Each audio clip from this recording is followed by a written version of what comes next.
we need God's grace to help us keep what we say in check. James 3:8 says, "But no man can tame the tongue. It is an unrestrainable evil, full of deadly poison." We need to love people unconditionally. Part of loving others is to guard our mouth. We need to speak wisely about and to others. Words have the power to wound people so deeply, even though they may not show it at the time. James 3:10-11 says, "Out of the same mouth proceed blessing and cursing. My brethren, these things ought not to be. Does a spring send forth fresh water and bitter from the same opening?"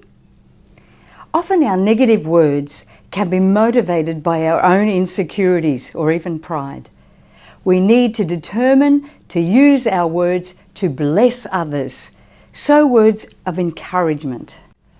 The words we speak can cause division and strife and so easily destroy relationships.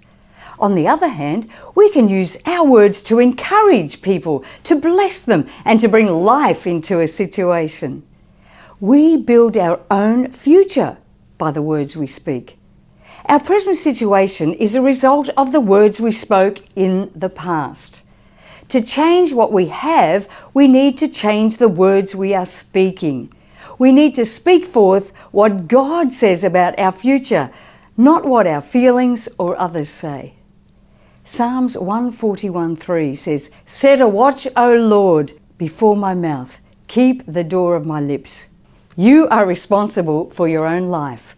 What a terrible thought that is. We tend to justify ourselves saying, "Oh, surely it's my environment, my upbringing, other people around me." Yet, the sooner you can face a few home truths, the sooner you can do something about it and change the course of your future. Decisions you make today will affect the rest of your life. Every day, your words and decisions are directing your future.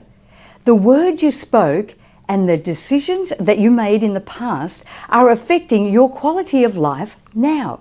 We live in the consequences of our daily decisions. If you want to see change in your future, you need to change the way you speak and even the inner thoughts you think about yourself. Then, by God's grace and the empowering of the Holy Spirit, they will translate into character and actions. Proverbs 18:21 says, "Death and life are in the power of the tongue." Proverbs 23:7, "For as the thoughts of his heart are, so is he." Your words will either reward you or they will get you into a lot of trouble. As the book of James says, the tongue is like a rudder steering the ship. It takes strong winds to move a large sailing ship, but the captain uses only a small rudder to make it go in any direction. So the tongue is also. You can succeed in what God has called you to do. You can do all things through Christ who strengthens you. To get to your destination, you must continue moving forward and keep going. You will only lose if you stop trying. You must fight the fight of faith. 1 Timothy 6:12 says, "Do not quit. Even if there seems to be immovable obstacles in front of you, mountains you need to climb, or negative words constantly bombarding your brain. For example, you're not good enough. Who do you think you are? Oh, you'll never make it. Give up now. Stop embarrassing yourself. Oh, it's too late anyway. Too hard." Change these words. Find what God says about you. He thinks you're amazing.